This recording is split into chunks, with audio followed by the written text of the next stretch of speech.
Kur žinot, ta scena, kur princas žavusis ieško Šreko, atvaro į rūmus, o tenai sėdi Pinokis ir 3 paršeliai, ne? Ir atvaro princas žavusis ir sako, Pinoki, tu negali meluoti. Na pasakyk man, kur yra Šrekas ir Fiona? Tai kad aš nežinau, kur jau nėra.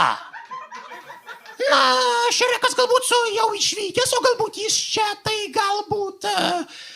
Ir aš taip, pagalvoju, čia socialdemokratų partija. Į bet kokį klausimą atsakymas.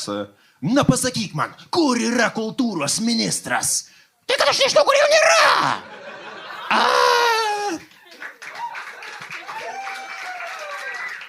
O kurgi yra krašto apsaugos ministras? Na, nežinau, galbūt tai galėtų būti Robertas Kaunas. Nors jis neturi jokių kompetencijų.